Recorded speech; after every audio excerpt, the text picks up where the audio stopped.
No, I'm not. Like I say, I have things that are very close to look today, and I can't remember offhand. Good morning. This is the Columbia Open Space Committee meeting of November 17th at 9 a.m. And I will entertain a motion to approve the minutes of October 20th. I'll move to approve minutes. Okay. I'll second it. Okay, any additions, corrections, etc.? Great job on that's Chris. Thank you. Okay, all in favor? Opposed, abstentions? So how do you know if there's somebody waiting to get in? Should be under participants, I think.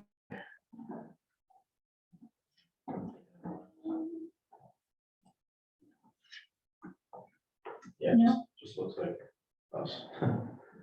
Okay, just us. Okay. All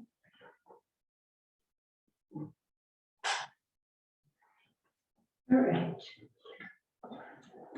Joan, would you speak to us, please? Are you gonna jump me up on the agenda? But, What you're saying? I'm sorry, I didn't hear what you yes, said. yes. Go ahead. Your Joan audience has is knows good. something Okay. there. She has something to tell us, so. Yeah, we'll start down on the agenda. I'm gonna do the other thing. Okay, so, there is a small parcel of 1 acre that adjoins the more recently acquired Hop River Mill site. So how many of you went down there with me or on your own? You've already seen that? Okay, so if you remember, there's a way to get onto this berm that has a very high retaining wall right up against the river. You have to step over the guardrail by the bridge and then walk down that path. Okay, so the parcel the town got does not extend all the way to that guardrail, okay? Because there's an acre lot between ours and the bridge area. So I didn't make copies for everybody, but I can run around real quick.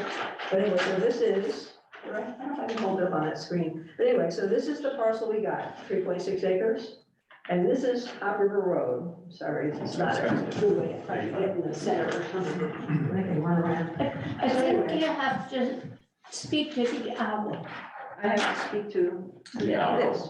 if you can't show it, but you can just show it to Yeah, us yeah. because. Anyway, so here's what we have, and here's this little 1 acre part. So part of that is being taken by the state to build a gentler curve when they replaced the bridge in 2023. This is parcel right here. So we end here, Mhm. and where we end, there's a stream. That's sort of the boundary at that edge. So this parcel here is, I won't say it's worthless, but I mean, it's, I'd say half dry and half wetland. And it has that flume running through it.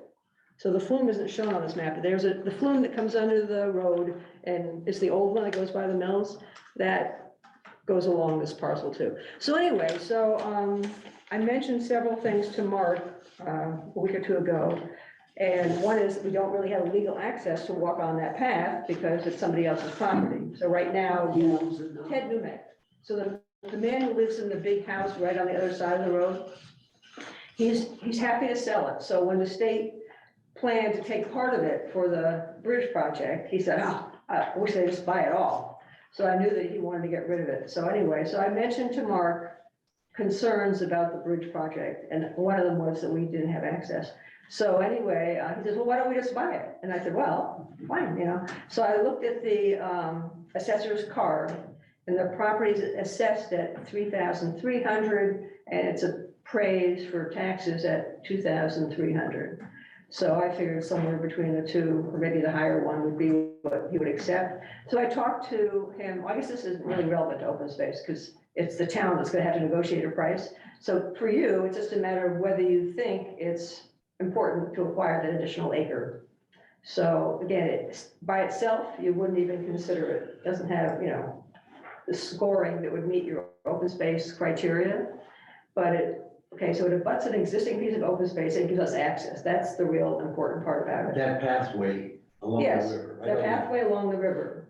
And not only does it give us a chance to walk on that berm and see the river, but as you get farther in on that trail, there's land between it and the water, which makes a nice access for fishermen and things like that. Because we don't really have an area on the property that we already got that lets you get to the river without a bank. So that gives us, you know, sort of, people might come in there for other reasons than just the walk on the berm. They might come in there to fish. So that's sort of it. So I think, you know, the Open Space Committee needs to make a recommendation to the selectmen. And then, you know, the powers that be can negotiate a price. So what I did, well, I might as well tell you, so I talked to Ted the other day, he said, yeah, I really want to sell it, you know, what's the town gonna pay? I said, well, I'm not the person to tell you that. I said, I looked at the card, $3,000, I figured something like that. He goes, well, I paid $10,000 for that property. So when he bought the property, it was the whole thing, not only what we got, but another 4 acres. So it was a 9-acre parcel. And I said, you only have an acre left, Ted. He says, yeah, but you know, so he's still mad that he lost a lot of it by adverse possession and so on. And there's taxes, back tax issues. So that's not our concern. I mean, it's like they come up with a price. I guess the concern would be how much of the open space funds you would lose in honoring it. So, okay, so that's really all I have to say. Unless there's questions. So you guys can walk down there anytime and look at it. So again, if you step over the guardrail from the bridge, you look to your right, you'll see where the water is coming under the road through an existing culvert, which will be moved about 10 feet in to the property. So part of that property will be lost. It's gonna be less than an acre when we buy it. But that's what they want So to the do. state hasn't acquired it yet.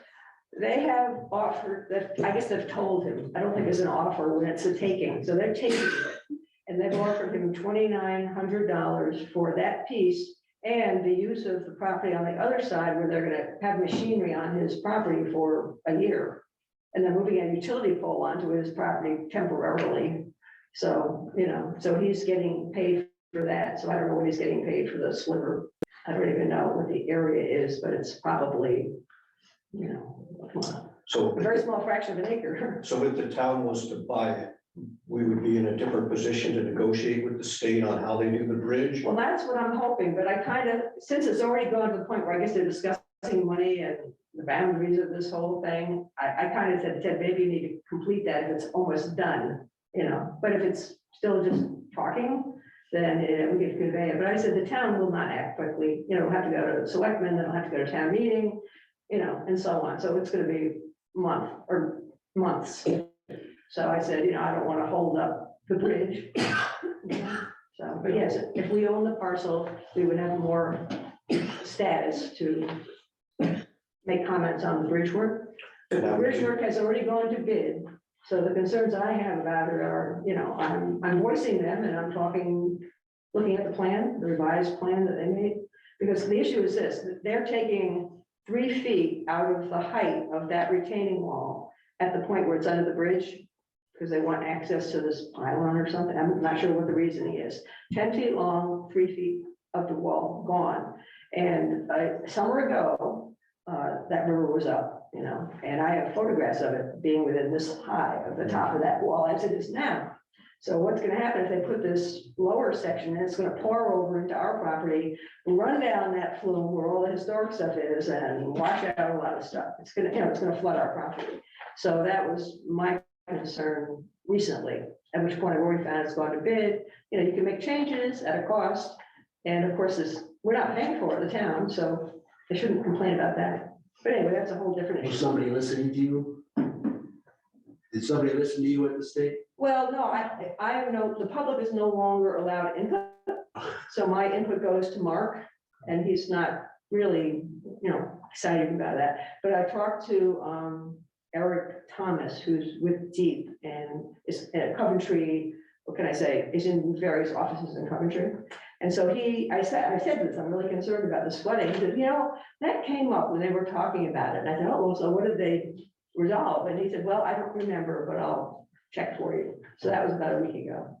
So he's, you know, got the ability to look at the plans. And somewhere in this office, Mark has the plan. So I said, Mark, can I look at the plans and just see if they've, you know, considered that problem? You know? So the other thing is they're moving the head wall, I guess you'd call it the head wall of the race that comes under the road, is now faced with nice fieldstone. And in the plan, it's just gonna be a concrete wall. And I thought, well, yeah, they got the stone, just put it back on and they move the wall down. So things like that. And also they have steel guardrails. It would be really nice if they used wooden guardrails. So they have that, at, the bridge on Parts Mill Road. You see it in a lot of other places on big rivers, not just on little crossings. But again, it's a little late. So, I didn't really worry about that so much when we didn't own the property. I was only worried about the impact right around the road itself. But now that we have this, it'd be nice if you're in a historic property not to look at concrete and steel girders and that. Okay, so anyway, I just had one more question. On Yes. that 1 acre piece. Yes. So just to clarify, the state is not interested in that 1 acre piece at this point? I don't know that he talked to him about that, but anyway, they're taking this little piece like that, to make this curve a little less. So it's gonna be a fraction less. And all these lots own to the center of the river, so that wall is right there. Okay, the flume doesn't show, but it's right. So inside. if we were to acquire and pay for that 1 acre piece. Yes, And it happened fairly soon, I know there's a delay, but would the state come back and need something from us from that piece that we would own? Is there any conflict between the state and town? no, so the Okay. state, that's what I'm saying, if they finalize the agreement with Ted Newett and they pay him, Mhm. there'll be a deed transfer, that little piece, and then it's like ready to be sold or acquired or whatever, you know what I mean? Okay. So if we try to do it now, I don't know how it would affect they have to go back and discuss the price again and Mhm.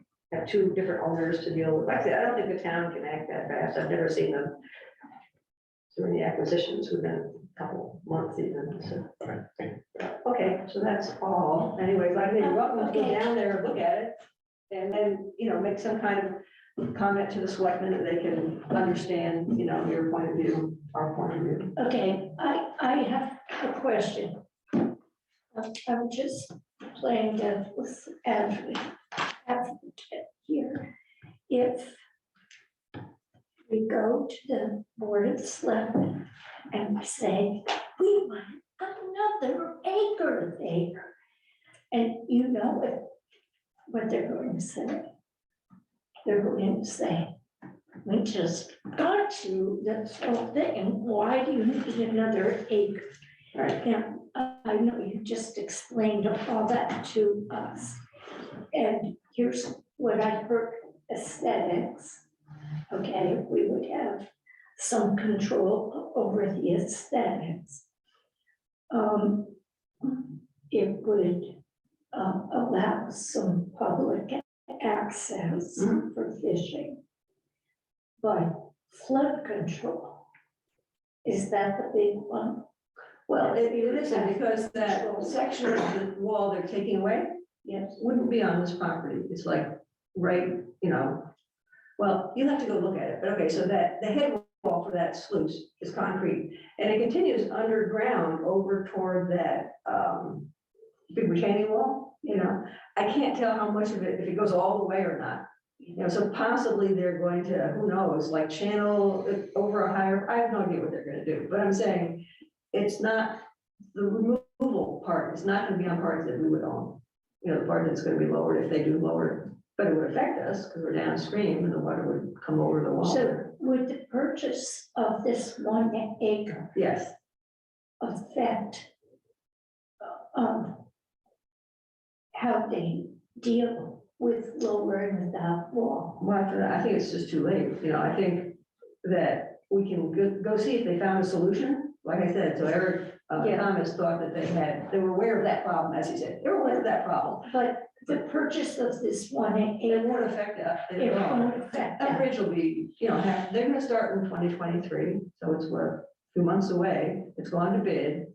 So unless, somebody says, oh my God, we didn't realize this, we'll have to change it, it will go as it is. So flood anyway. Yeah, so we could, after we buy it, we So- could make complaints, I guess, about the appearance, the guardrail, and those are easily changed Right, things. but that's not, the purchase of this 1 acre does not affect that. Yeah, I don't think the purchase of the acre will have any effect on the bridge project, because it's gonna be too late. Okay, So it will so give us a purchasing it, legal access to that part of our property, which is both scenic and provides recreational access. okay, So, and it allows us to also to see the historic elements from a different point of view, which you can see a lot more on that side than the other side. So, you know, it's important for us to be able to get there without trespassing in the public. Yes. But there's access from, so this is what I'm trying to understand too. In the absence of us having that 1 acre, there is still access to the Hop River. The owner is letting us walk in there. He's never complained, but the next owner could say. But don't we have road frontage to access the Hop River location? So the other way to get to that high part is to cross a flume that has no bridge and it runs very high, you know, like over the drought this summer, you could walk across it, Mhm. but now you have to wear high boots. So it's not general public, you know, a fisherman might think it's okay, Mhm. but you're not gonna have people walking in. So, you know, I've done tours there for years where we walk in with the public, we talk about the railroad and the mills, you know, with Ray Axelrod, and we've always brought the public in there, you know. But yes, a future owner can just say, I'm sorry, you know, it's a hazardous thing, we don't wanna have somebody fall in, we're gonna block it off, so. You know, I think it's worth $3,000, you know, but. So like I said, Mark's reaction was right away, well, we'll just buy it, so I don't know, he seemed to feel like it was not a big expense or an You issue. gotta convince the board of selectmen. Mark I'm not- Mark has about this much more power Yeah. than we have. Yeah, I don't know if he's happy here today or not, but anyway, so I just leave it with you all, you know, I'm more concerned in, like I said, intervening in the brief project right now, but, yeah. So anyway, Yeah, Ted is happy to sell it. The price He's is happy something to the sell town would it. have to negotiate. it's 1 acre. You know, so if you think it's worth spending Does he a little bit of own- open space money, then Does he owe back taxes on this 1 acre? I'm not really sure. Like I said, he is still, his nose is out of joint because he lost this property by active possession I and the know town that. did not assist him. And he hates. So this is, the the back tax Got it. part is part of his protest movement. It isn't that he can't pay his taxes, you know? This is part of that. So I'm not gonna get involved in the tax issue or the price or anything. Well, Well, just bring to you the fact that it would be a good thing for us and using that property for the public to own that way to walk in. Okay. Okay? Okay, That's so pretty much it. so public access. And we could also clear a viewpoint up to the flume, so the head wall that comes under the road, you know, right now there's lots of brush and stuff. So you have this nice view of the entire flume when you walk into the site. So, And that would add a couple 100 feet of frontage on the Hop River. I don't know, I never measured it, you know, I've got a map here that's to scale, so let me see if I can estimate. I think this is, I think it's 80 feet. So it's about 160 feet. You know, it's not exactly straight, so it's a little hard to say. I mean, adding a property to an existing property that you own, adding additional, shore frontage on the Hop River, Mhm. protecting that, and that all seems like a no-brainer to me. If he was asking 300,000, I'd say, okay, better spend more time and money arguing not to buy it than to buy it, you know?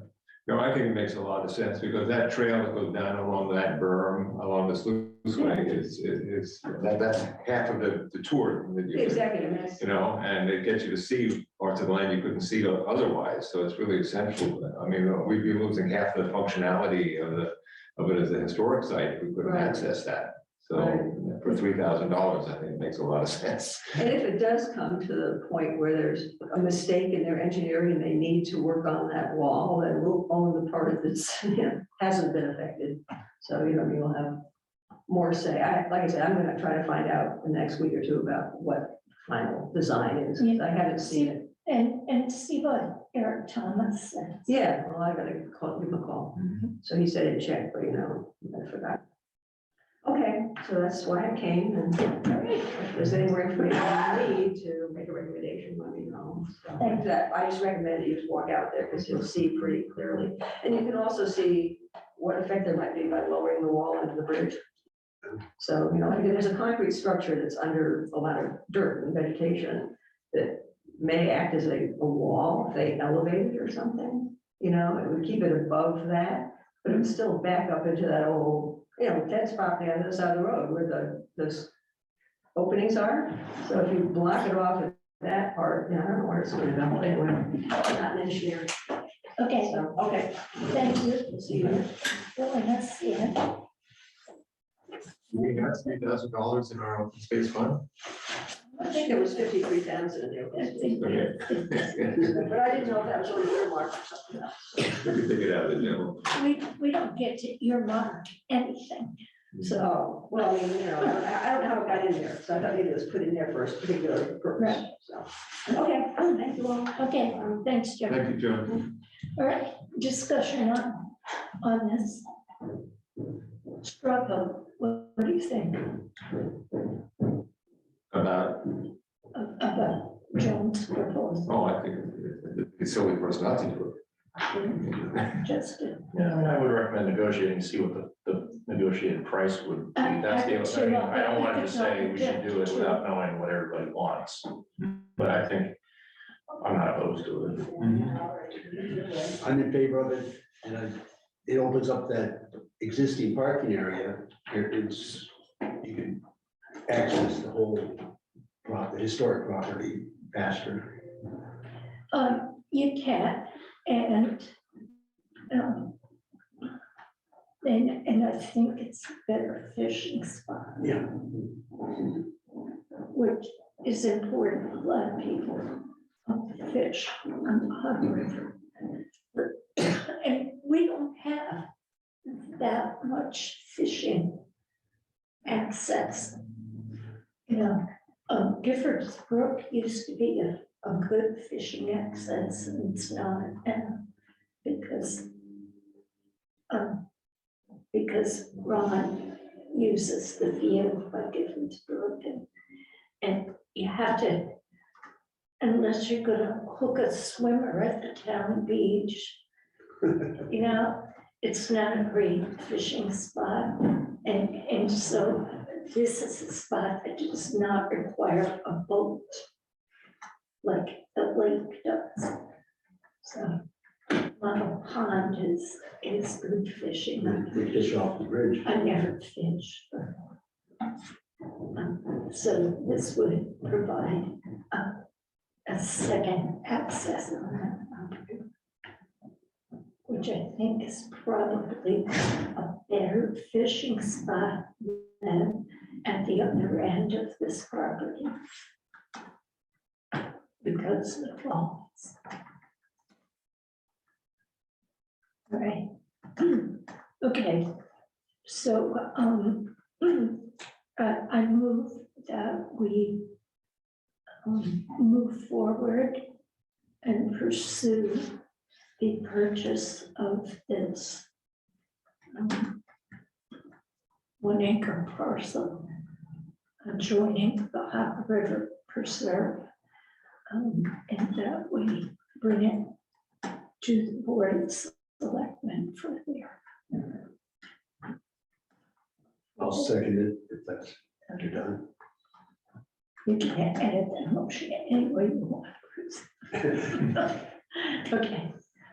All right. Any more discussion?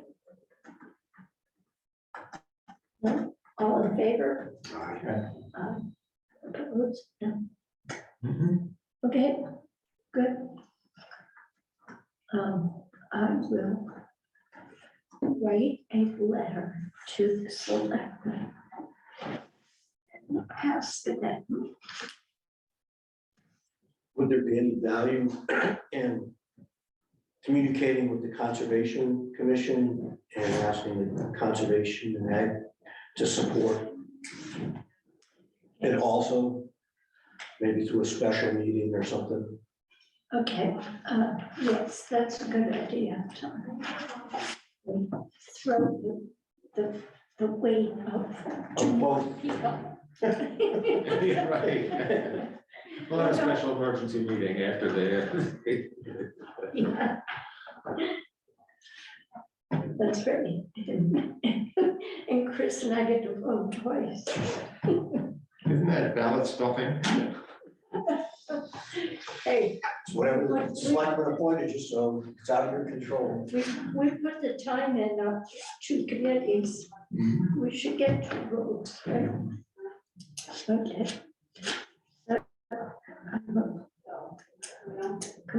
compose a letter and I will accompany the letter to the Board of Selectmen. When I get that on the agenda, I'll give you all a call and you can come and sit there and look.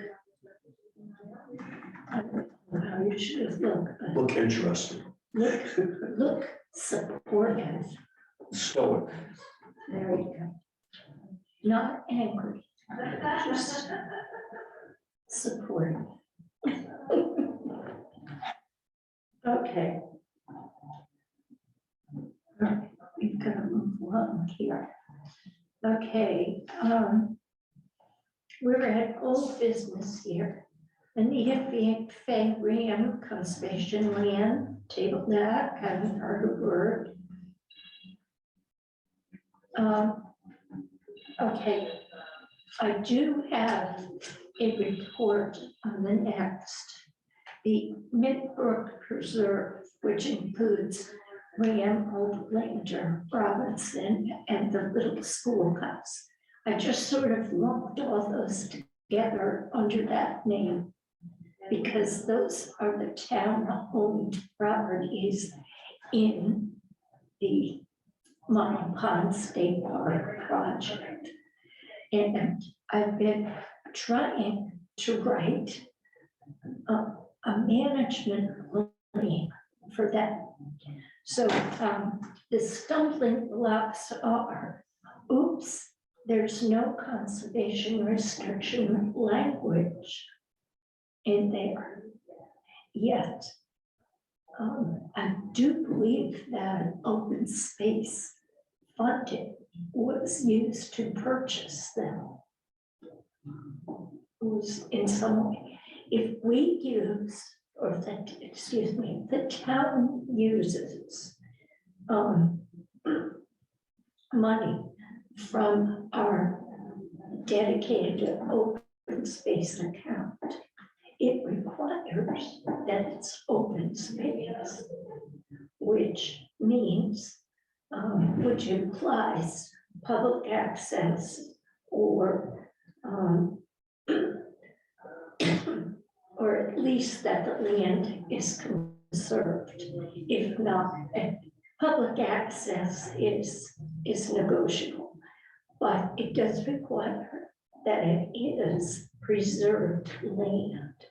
In other words, the town cannot use that money from that fund to purchase a piece of land that they might later build a community center or a school or something like that, because it's dedicated open space money. There is another account in town that is sort of land acquisition, and that is not restricted.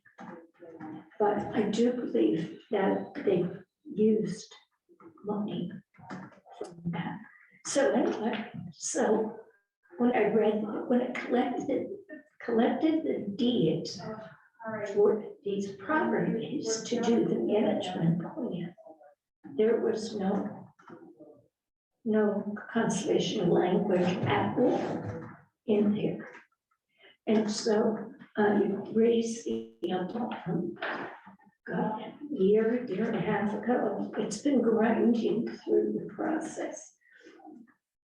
And it will be, it's now with the town lawyer. I don't know if you checked your, who did I send it? No, I haven't sent it to you yet. We have drafts of conservation restriction language for the deeds. And those, I could send those drafts to you if you wish. Do you wish to join in on those? Yeah, I'd like to see it. I will send it out. And So there's several different samples. it's There's there's several. one for each one of these. So it'd be specific for each piece of property. Yes. Okay. Okay.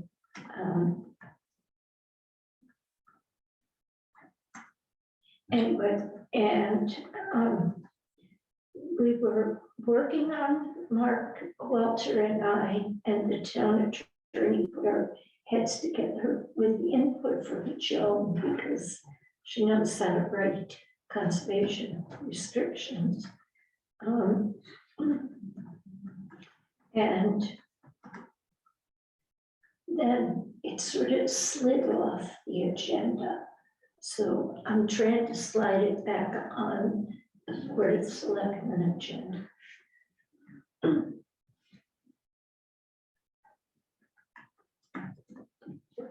What's the mechanism of amending a deed? How do you, does the town have to deed the land back to itself with a new language or? No, I don't know legally it's, how to do that. it's just filed with deed. Oh, as It's a a, separate as document. a, almost like a lien or something. It's, A lien, but it's a, in the term for it, okay. yeah, it's just filed with the deed. And it's a pretty simple thing after you get all the approval, you just go down and file it with the deed. Mhm. And the town attorney would be doing that work. It's just a matter of, So while you're looking at that, inside the Island Woods development, when it transferred to the state and the town, the land that's inside the actual development, I don't think there's any conservation easements on that property either. Like Summit and the wetlands behind Lake Ridge Drive. So at some point, we might want to add that, because that all connects over to the old Wellswood Road. you might want to do that, but I believe that part of that property was set aside for something like a pickleball court. No, they didn't have pickleball then, tennis court or playground or something like that. And so. And I'm not sure what funds were used way back then, because that was 20+ years ago. Yeah. So who knows? And so you may possibly Because that wanna property, be that property careful. was all the way where the old schoolhouse lot was. Yeah, So, no, I know it does. Yeah. Yeah. And, but what I'm saying is, if you just put a conservation restriction on all of it, then when pickleball players show up and say, we want a pickleball court in the Island Woods. And we go to say, well, sure, here's this plot of land right here at the junction of Fleet Ridge and okay, I just, Wildwood or whatever. Then they say, oops, can't do it. I mean, a lot of its wetlands wouldn't be developable anyway, but Well, exactly. But placing a conservation restriction, and I'm not sure that there isn't one already yeah, I don't know either. by wetlands. You know, the people that have the long Yep. property that goes right to the water's edge. There's supposed to be, what, 50-foot buffer or something, and that's where the trail is. Yep. Yeah, and so I think that monitoring that with wetlands, monitor that, they would find some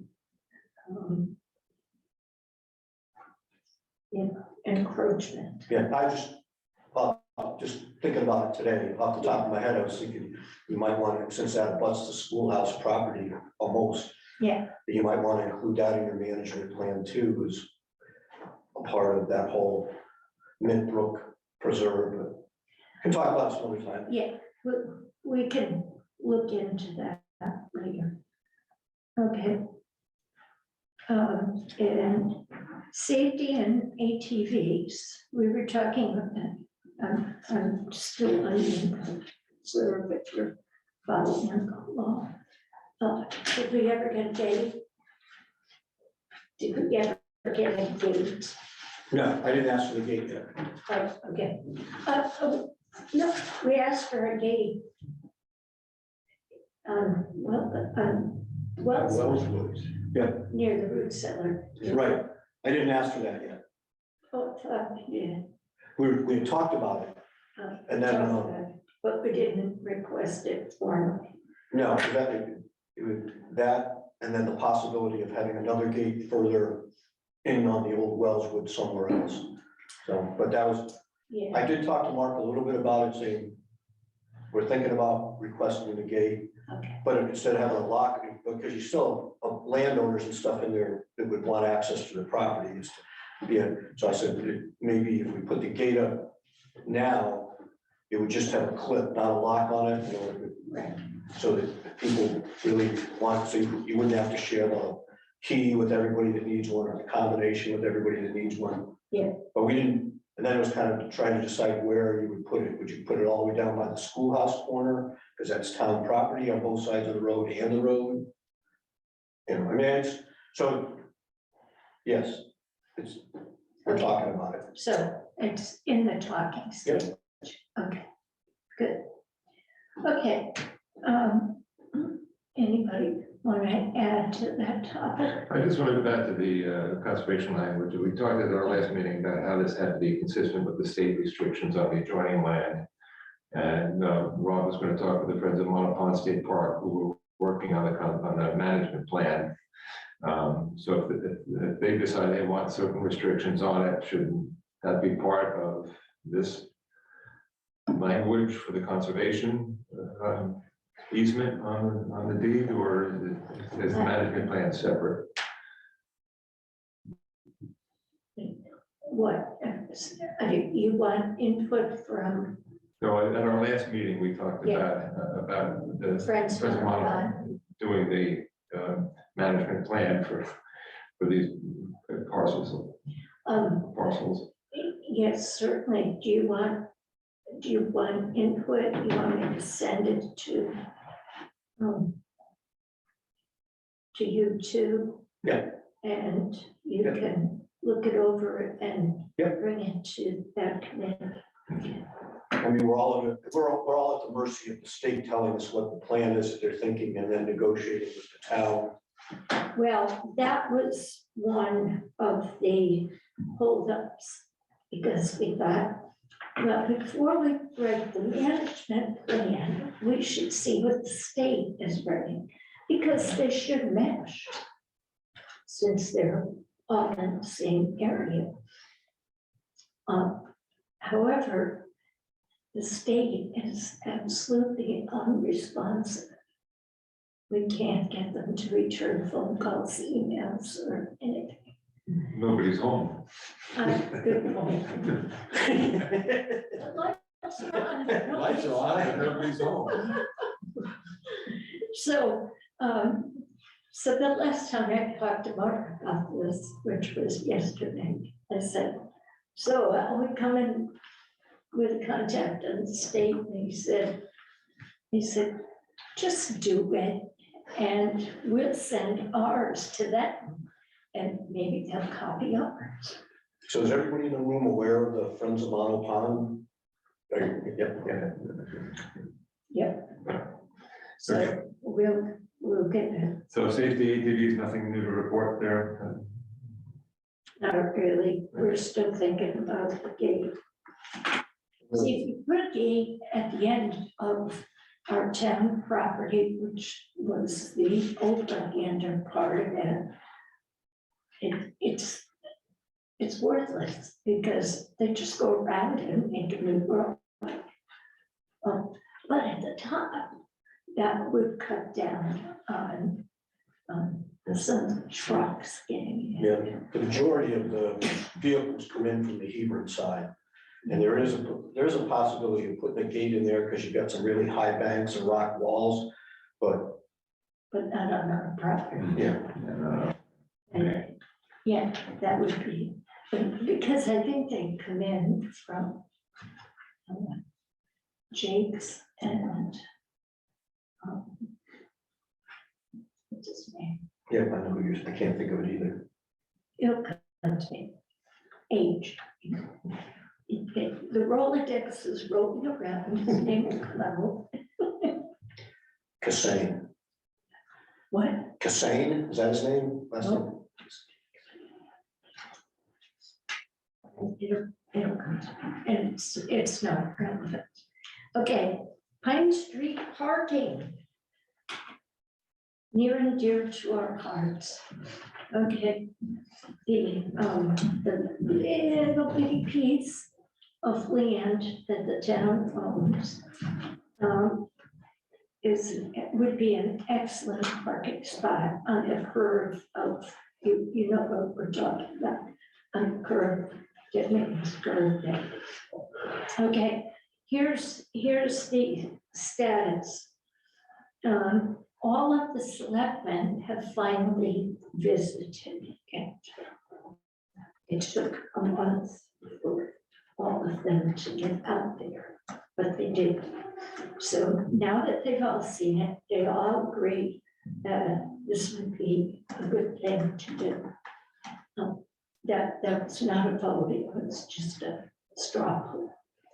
So the next move now is to set up a meeting with the two abutting landowners to have a friendly discussion about how can we work this out. And what we're trying to work out is there's from our lawyer's point of view, one of the abutters is encroaching. From his lawyer's point of view, he's not. So that's what has to be talked over before we come to blows. And so we'll try the amicable approach first to get not vehicular access, except, like once in a blue moon, to get a truck down there or an ATV for working on the trails or something. But otherwise, it would just be walking access. One of the problems is now that the state, so as you go up past the wetlands and you go up the hill, one side on the right is private property.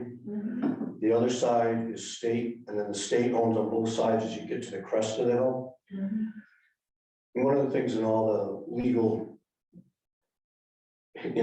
sightings of all this stuff, you can't lose your access to your back lot. So the state, even if the town was to say, hey, all we want is a walking path, the state may say, well, we're not giving up our right to drive our trucks on that old. Oh, no, and the Yeah. town would have the right Right. to drive trucks. But the point is that the public, it's not meant for the public to bring their big monster trucks in and drive all over the place. And that order. It's the purpose of putting a parking lot there is so that you can walk.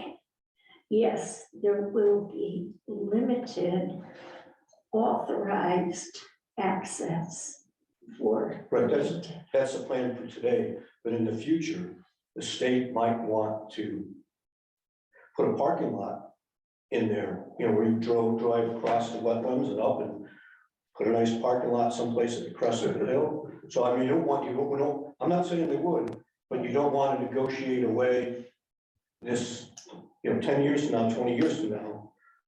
Right. So and I don't even think that the town on its own could give away the state's right of access to their back lots. Oh, they're not. Okay.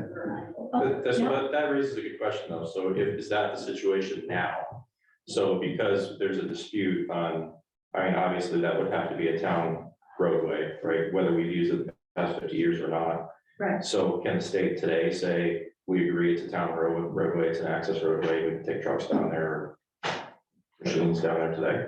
I don't know that they care. I mean, Maybe not care. but we have, that's one of those things, if we have a management plan, sit down with the state, we can talk about that. What is their, on their management plan for the next 20 years? What's their plan for that?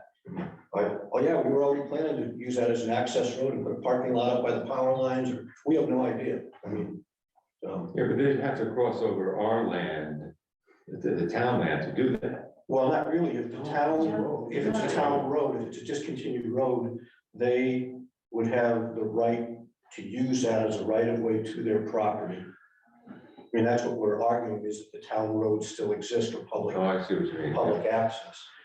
One of the landowners last meeting questioned the validity of the survey on whether that was even considered their land or the town's. Has that been resolved?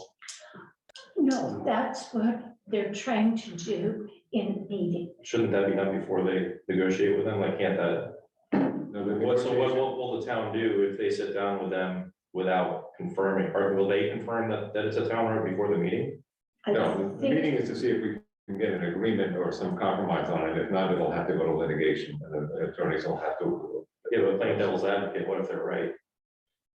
Well, Well, Then we're out of luck. so if they were right in the sense that they thought that they got from the middle of the road to their property line, the road was originally 32 feet, 33 feet wide. So they've encroached on the 16 foot or so that would have been the Markel property for that, along that boundary. So the town could take back without any problem, at least 16 feet times whatever 100 foot long that they're using as their lawn now. Because they didn't, if they really thought that they got the road, they didn't get the whole road, they would have gotten half because it went to. If in fact, which nobody believes, but if in fact it got half goes to the budding property owners on either side. So it would have been that little Markel piece on Pine Street would have gotten half. And then when it went further down toward the wetlands, then it would have gone to somebody. Then as it crossed the wetlands, half would have gone to the state, who's now the owner of the mark. So it's like, there's, depending on how how long they want to drag it out, they can end up losing a lot more than just, hey, we want to walk through there. Well, that to me seems the linchpin of the whole thing. Like, that should be black and white. If that's the case, the town should have proof that that's the case. yeah, the town does. And then- We- So that if we're comfortable that they have proof, that's my concern. Yeah, yeah, no, We don't want to go into a negotiation and say, well, we don't know, we're not sure, but Oh, if it's no. in writing, like this is the proof that. We're absolutely crystal clear. It's not, and we've got the proof, the town meeting minutes from 1927, I think, or 25. We've got deeds that go back long before this land owners. So, yeah, we have a good case, and our attorney has agreed that, yeah. The land was transferred title several times, and 2 transfers ago, when the deed transferred, whoever wrote the deed sold land that they didn't own. They expanded the property to include the roadway, even though all the previous deeds had not, and the town ordinances indicated that it should not have been included. And so eventually it was that one problem deed 2 deeds ago that created the problem, because it didn't follow the existing property line description and the deed that preceded it. So the landowner's under the impression because they bought the land because the deed was wrong. Their deed says they own it, but. And we're willing to go to court over this because, Well, hopefully, hopefully, when the attorneys get together and actually go over all these documents, that their attorney will recognize, where the error was and advise them that, in fact, Yeah. There's 2 things, the way it's been explained to me is you can put anything in your deed that you want. It's not just because it's in a deed, so you can say Santa Claus exists. And it's in your deed, says Santa Claus exists, but it doesn't have any standing. The other thing is if it's state or town land, you can't get it through adverse possession. So even if this person's been using that land, thinking it was theirs when it really wasn't, they don't have the ability to keep it through adverse possession. Whereas if it was 2 private landowners side by side, they could Yeah, probably, yeah. so it really goes back to there was errors in the way their deed was when they purchased the property. So, I mean, if I was that person, I'd say, yeah, I think I own it, because that's my, Yeah, that's what I paid looking for. at it from their position. That's what I like. Exactly like they And I do, Absolutely. and I feel badly for them. But here's the point. We're trying to get them to just see that we have a case and we don't want to go to litigation. Well, nobody wants to go to litigation, but we're willing to do that if we don't get what we want, right? Yeah, they can try, but, you know, Well, so how many parking spots is that at the end of the day? I've mapped it out a few different ways. You could go crazy and put 30 spots in there. You really don't want to, you know, based on, not just saying big, it's a third of an acre. And there's all these different engineering, you know, civil engineering things. If you do it at all these different angles and stuff, you could put, but I think realistically, you could just park right on the street or down in there now with very little 10 cars, but you're not gonna have, you know, you're never gonna have 10 cars. no, you What's the demand for parking there? you're about a little bit less than a mile to where the airline trail crosses Pine Street, becomes Leonard's Bridge, and you're a little bit more than a mile or so back to the Monopond boat launch. So that would, I would think that would probably be a really good parking area as that whole area, the management plan and the hiking trails and biking trails are developed.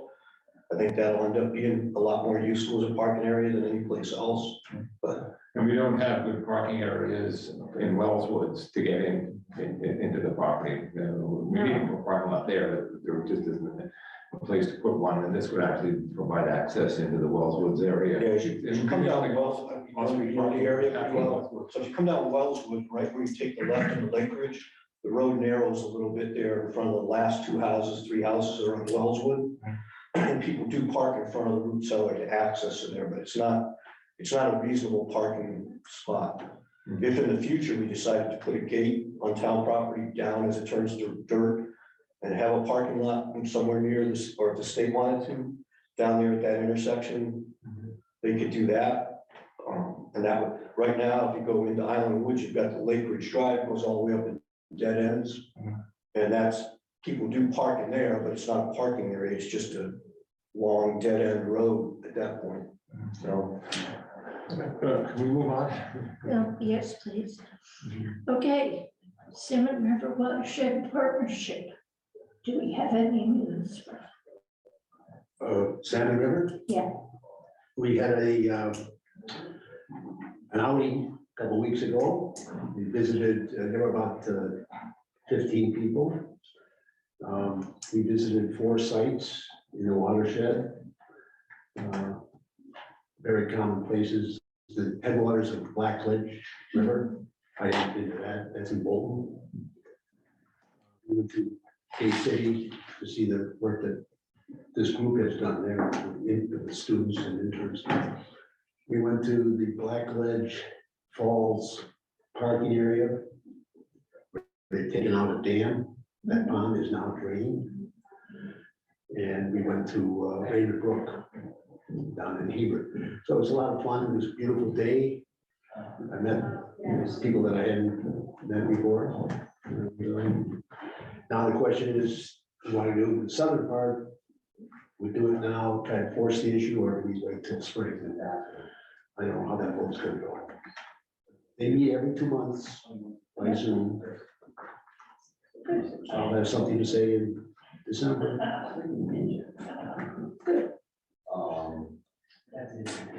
Okay. And thank you for participating in that. Okay, I have absolutely no contact from Anna, so I'm assuming nothing is happened. Because I sent her agendas, and if she has something, she gets back to me.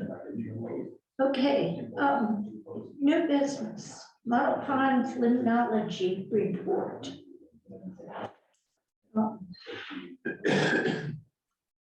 They did get a price for that, and it's a lot of money.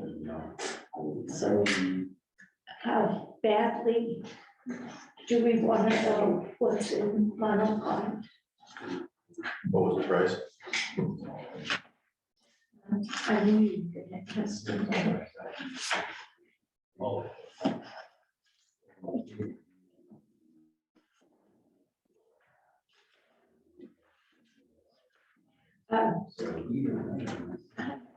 Something like 6,000. For a year? A monitor or just for a report? For one analysis of the pond, then a report on Yeah. what we have there for invasive species and. That deserves, a competing bid. That sounds awfully expensive for water analysis one time.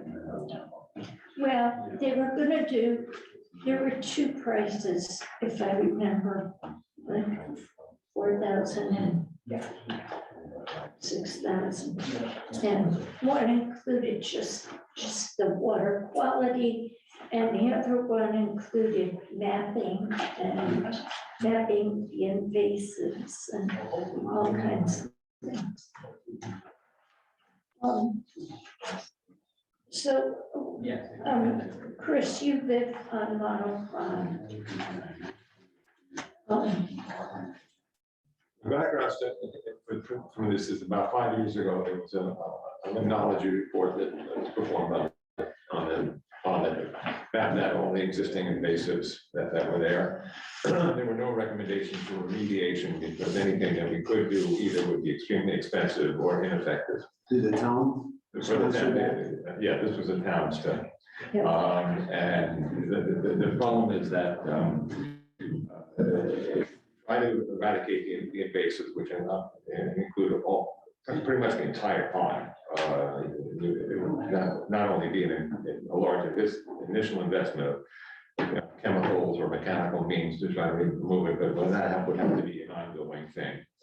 And the pond itself is very stable. The water quality is excellent. There has been no real change in the status of the pond over these past 5 years. 5 years ago, the person who conducted the study said, well, you can always take another look at it in 5 years. Well, now we're at that 5-year anniversary. And the question is, do we really want to spend money to take another look at it when it appears like nothing's really changed? And there's there's no actionable thing that they could recommend for us to do about it in any case. At 5 years ago, they discussed a drawdown. They discussed harvesting. Mechanical harvesting. And chemical and the sterile carp were supposed to, eat milfoil. The milfoil, which is the primary invasive in the pond now. It wasn't there before they put the boat ramp in, but once the boat ramp was installed by the state, boaters came in and brought the milfoil with it, and that took over the whole area. Yeah, and we've got milfoil, bandwort, and a host of other things that came in. Yeah, there was a study done in 2012 by the state, and it has a whole map of it, all the different things where it was found, all that, so. So it's been looked at pretty closely, and I'm And sure at that they the look time, at it Who again. did that study? It's on the state site. I'll send it to you. Mhm. so at that time, the limnologist said the water quality is very, very good. And the water is clean and clear and great. You've just got all these things growing. And he recommended that do nothing. Disable state, leave it alone. Yeah, I mean, if it costs $6,000 to do the testing and any of the remediations cost prohibitive, I think that's kind of the answer, Yeah. right? Seems pretty obvious to me. Right. So if you haven't noticed any change, and the people who live around the lake, like Chris and Paul, Ramsey. Look at it all the time, and they know, Yeah, I think observation is as important as anything, so. sure it is. And I've noticed eagles and heron there. Eagles and heron don't hunt in polluted water. Right. Yeah, the water is not polluted at all. No, it's not. And so for the town to take drastic, very costly measures to remove the invasives is. Juice ain't worth the squeeze. not- One thing too, you don't have anybody, it's not like Columbia Lake, you don't really have anybody monitoring trailers coming in and out, so as soon as you get rid of the invasives, they'd be back in on somebody's trailer. Oh, yeah. Yeah, and so because of the Monopond study, they said, they put the gate in on the lake. Because they said, people go to Monopond fish and then they come over here and fish, and so they wanted to be sure that didn't get all the little nasties from Monopond in the lake. And that's been largely successful. Columbia Lake has its own issues. The invasives so far, knock on wood, have been good. We have not, we've been fairly successful in that.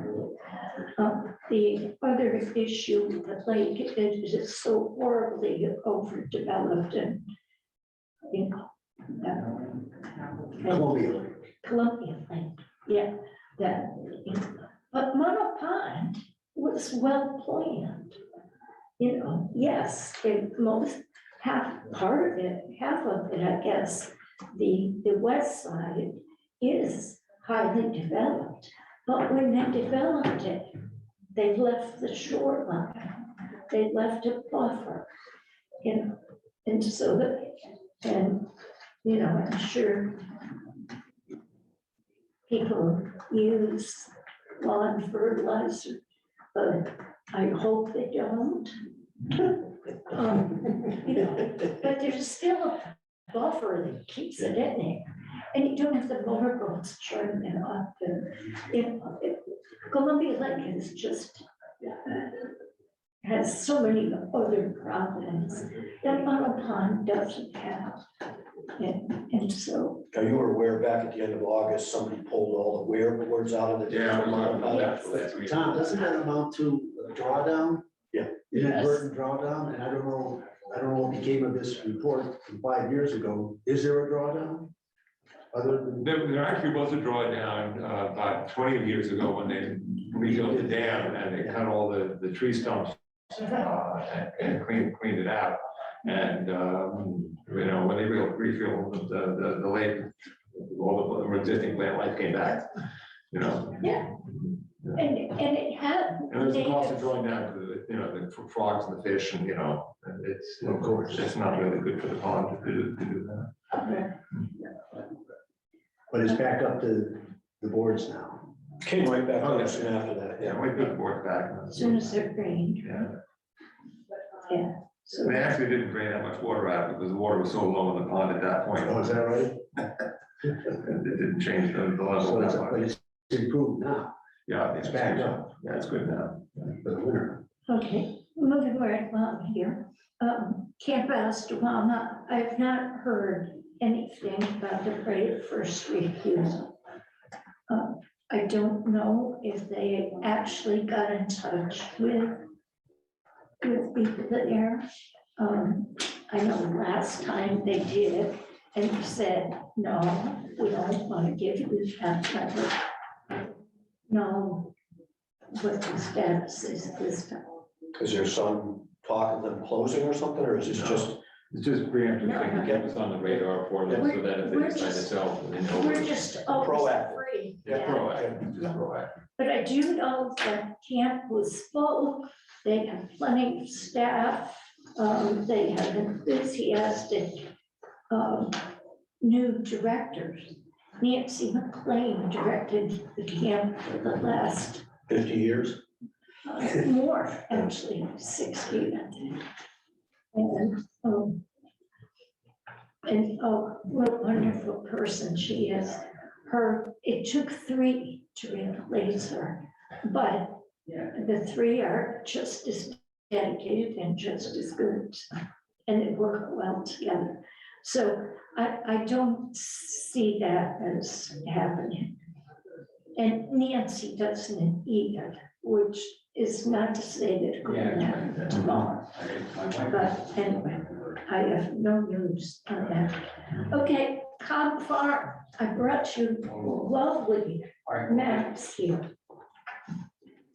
These maps come from the application. Let me back up. Kristen Cobb, in full disclosure, is my husband's cousin's daughter. And the Cobb Farm has been in Scott's mother's. The Cobb Farm has been in the Cobb family for about 150 years. And currently, it is mostly owned by Kristen. She owns about 110 acres. Christopher Cobb owns about 20 acres of it. And they don't like each other. And that's one story. Okay. And Kristen came to me before COVID, and she said, I want to sell my development rights. I need the money for a new barn. And I don't ever want this farm to be developed. So if you look at this map, looking, there are 3 parcels. Kristen acquired them from her father and her grandfather in drips and drabs, inheritance. If you look in the lower left-hand corner, the green, Kristen, you'll see West Street Extension.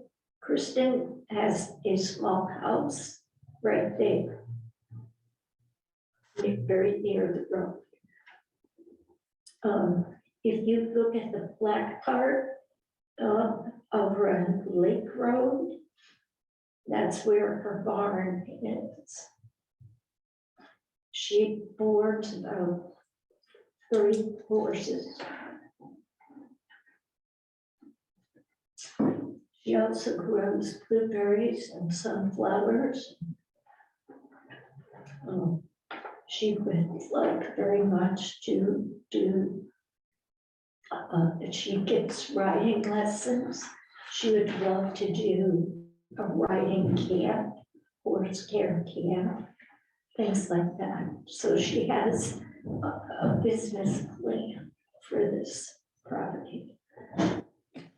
Open Space looked at this when her father owned it. At that time, a great deal of it was in forest. In fact, if you look at the soils map, most of the red part, that map was forest. Kristen has cleared a great deal of it, and it is now in hay production, hay and pasture, the blueberries. The high tension power line runs smack through the middle of it. The power company does not own the land. They have an easement so that they can access their poles.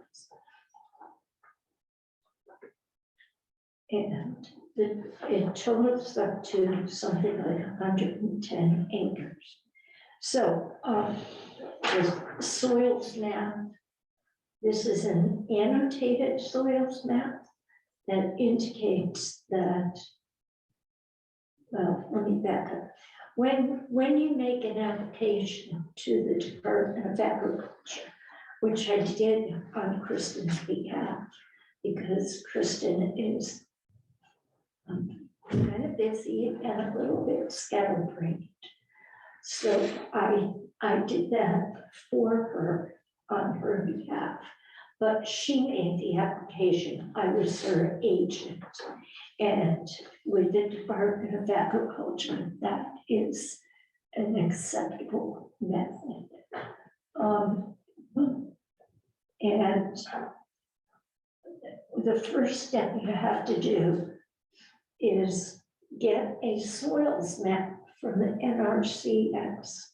I did not include their map because it wasn't good. It did not reflect the work that she had done.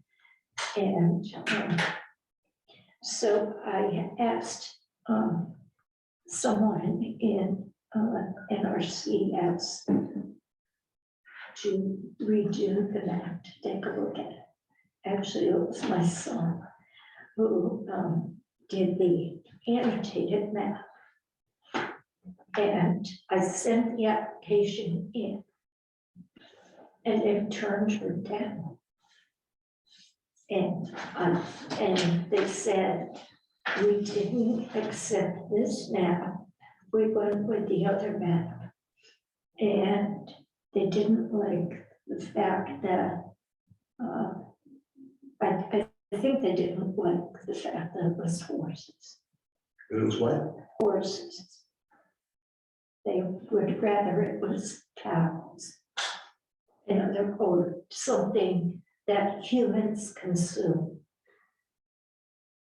So we applied for the community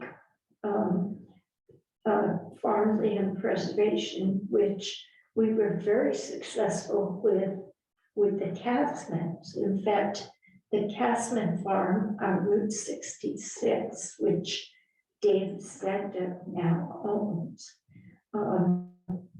was their pilot for that particular program. And that didn't produce anything consumable. So they've kind of changed the rules on us. But if you look at if you look at either one of these, but if you look at the topo, you see where Columbia Lake is? And you see the steep slope coming up from Verdona Road, and then you get to Kristen's property. Can you recognize the outline there? Yeah. Okay. So she owns a huge amount of Columbia Lake watershed. And I ran this by Columbia Lake Management and also Columbia Lake Association. And they are very, very in favor of conserving this farm, because I think the build down on this farm would be amazing. You could get a lot of houses in there, and actually it would be magnificent. If you go out there on that high point, look on the topo, the circle, the oval there, that's the high point. If you go out there right now with all the leaves out, you have this magnificent view of the lake. And so that would be a very, very desirable housing development. However, that would be extremely detrimental to the lake. And the lake, as we know, is right on the edge of its nutrient application zone. that this would develop and would really add to it. So I'm going, here's the bottom line. I'm going to appeal to the Department of Agriculture and ask them to study the soils more, because in theory, what the Department of Agriculture is conserving is soil for the future. Because once you build houses on it, it's gone. It's gone. Once you put a solar farm on it, it's gone for at least 50 years.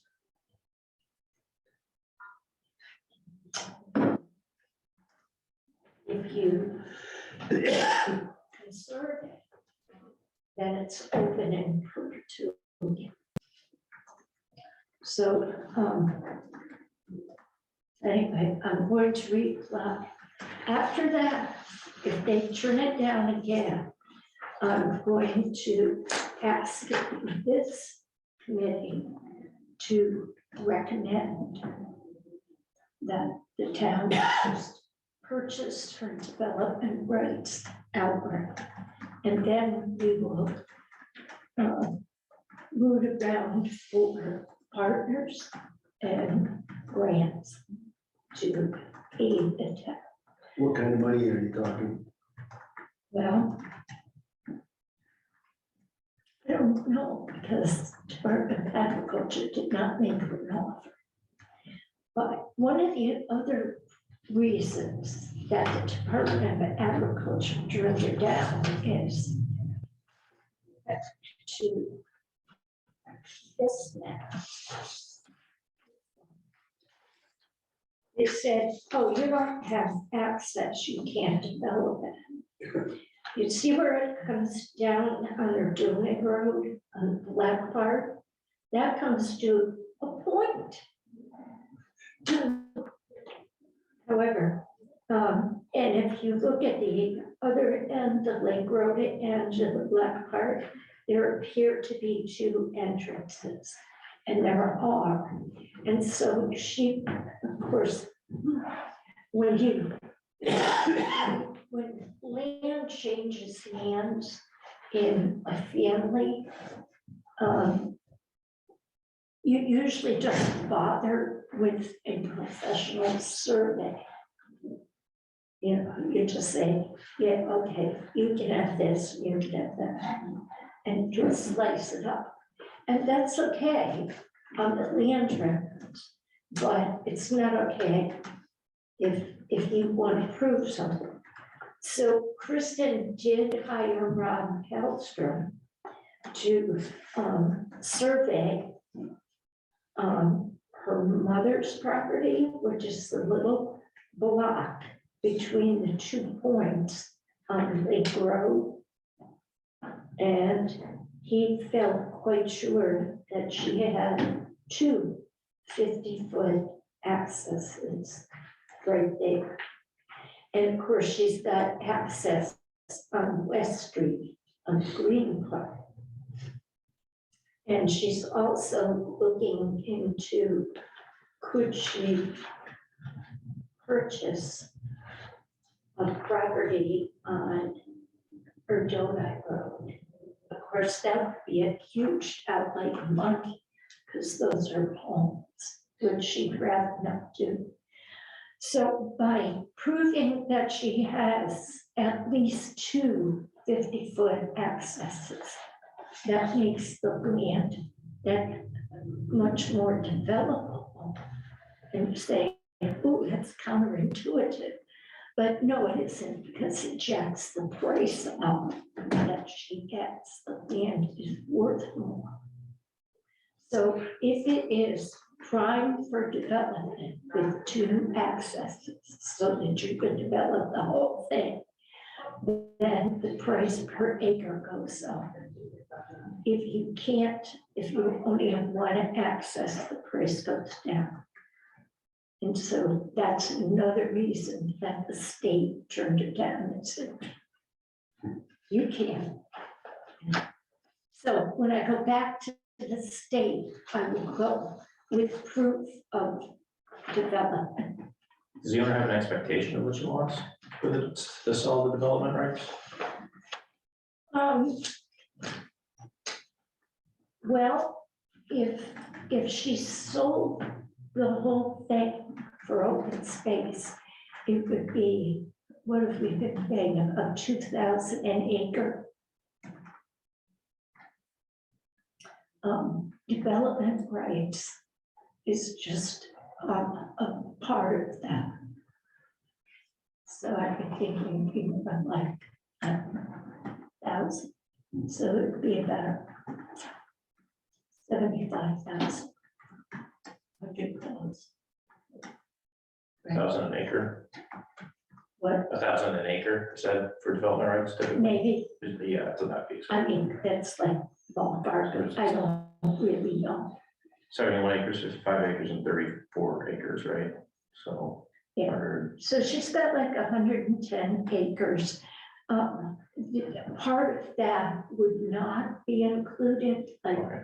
there's usually a building envelope, like around the barn and around your house. So that would cut it down, just say 100 acres. And it might be less than that because the power line corridor, you can't develop that. Is it literally a point on Erdoney Road? Yes, it is. That's actually why it's not already developed. Because Kristen's father, Ronnie Cobb, wanted desperately to develop the whole thing, but he couldn't get access. And he couldn't get it on Lake Road because he couldn't get the second access. He couldn't get it on Lake Road because he was in a nasty divorce with Kristen's mother, and she kept that little house up and she wouldn't give it to him, and he wouldn't pay for the survey. So, Is she still alive? Brian, yeah, Where she live? in that little house. No, who you talking? Kristen's mother. Brian, as, O'Brien Brian. is in the little house on Lake Road? yeah, I didn't know that. yeah. She's there in her second house. So. Okay, Okay. okay, straw vote, what do you think is it worth conserving? Well, when we looked at it in the past, major reason for purchasing the development rights was protecting the watershed for the lake. Yeah. I'm not really in the position to scientifically make a statement about how important that really is. I mean, you know, if you look at the topo map, it's, I don't know whether this whole parcel drains into it or not, but. Actually, half of it, the other half goes into Andover. Andover, right. And so I'm hoping that Andover will partner with us, chip in.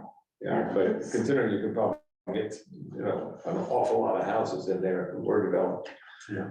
I think that would be long term, not good for the lake, and.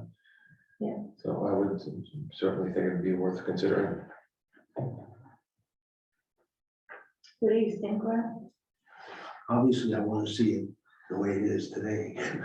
Right. But it comes down to numbers and, Yeah, it you know, does. but if you're just looking for interest, or, you know, I certainly want to preserve it. Right. There are just so many details to be looked at. What do you think, Justin? I don't have an opinion one way or the other right now. I think there's too many details outstanding. I just wouldn't make a decision right now or even give you my opinion. So. Well, do you think it's worth pursuing? within the absence of knowing what the cost would be, I need to know that before I go to every other thing. It's not my property, it's the landowner's property, so it really, I think her opinion is very important, and if she wants to see it preserved, then it would be nice to work with her, but I would need more information. Well, it would, yeah, and so I will go and reapply to the Department of Agriculture, because that's the best way to do it for the town, because the town has to contribute to the purchase. And it has to go to town meeting, the whole thing. We did that for Ron Sector, we did that for Casting, the farmland preservation. But the town's portion would be way smaller than just purchasing it outright. I've looked into the open space and watershed grant, but that requires that you leave it natural. And of course, it's a farm, so she doesn't. And it requires public access, which would be inappropriate. So that grant is out. I need to leave in a few minutes. Yes, we all need to read. Okay, it's gone far. Okay, the Friends of Mono Pond would like to request $2,000 to be put in the town budget. That's a great. Speak to that, Tom. Yeah, so the town supports a number of different organizations like the Lions Club, Volunteer Fire, Salmon River Watershed through grants. And what we're looking at is for the Friends of Mono Pond, for our administrative overhead, insurance, website, whatever. Looking for the town to help us financially. When I talked to Mark Walter about it, he seemed somewhat open to it, and went back and forth as to what was a reasonable request. And he thought that $2,000 was a reasonable amount to request for the next budget cycle. So To be spent on what? this would be for the organization to exist. Yeah. We have insurance that we have to cover for all our board members. We have whatever accounting that we need to do every year, state and federal taxes and audits kind of thing. And if we have a website presence, Facebook right now, we could do that. We all could have a website presence. So that's at least the things we know about right now, the costs, and that would help to cover that. Right, and I believe you personally, Tom, put out a sum of money to get the organization Right. up and legally running. Yeah, so during the course of this year, there's been different fees and things we had to pay along the way as we were filing paperwork with the state and federal government. So I've been just covering those fees out of my own pocket. Once we get to a point where we've done for the 2022 year, one of the agreements was when we were forming that we would figure out a way to reimburse me either through membership fees or if we got a grant from the town or whatever. So that's one of the possible uses of those So funds. Now, these, they wouldn't be available until July 1st, 2023, even if they, exactly. and then it would be an ongoing grant request every year, just like the Lions Club, the fire department, Salmon River, whatever. So I was looking for support from the Conservation Commission and the Open Space Committee to the Board of Selectmen Okay, for that request. I move that that the Open Space Committee write a letter of support to Whom? Probably Mark Walter, the town administrator and or the board of selectmen, I'm not sure. Well, I'll send it to the town administrator and he'll share it with. Yep. Okay, I move that we send a letter of support for this request to the town administrator. Is there a second? So would this be, I second that motion. Discussion. Is that supplementing anything? Is there any other source of income, or would that be it? Right now, because we're just starting up, we don't know what we're gonna, at some point, we're gonna have memberships. Mhm. And then whatever those membership fees are would help to cover operating expenses and things. And since we don't know, we may have different membership fees for like the town or a business versus a family or a person. So a lot of that's all just unknown at this point. A lot of it, because we haven't been able to meet with the state to find out what the management plan is and how they want us to work with the towns. And the idea is the Friends of Monmouth Pond is going to include Lebanon and Columbia, so it's bigger than just the town. And what is the town going to allow us to do? Are we going to do trail work and things, maintain the parking lots, or, you know? We're having a little trouble communicating with the state. Doesn't sound like that's gonna change. I kind of look at it probably similar to Salmon River Watershed, that you pay a fee and in grants, and that in return, you get whatever services from that nonprofit organization. Right.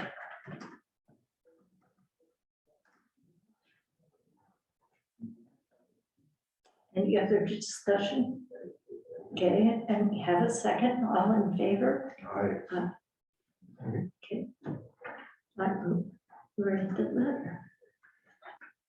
Okay, any other business? Board member comments.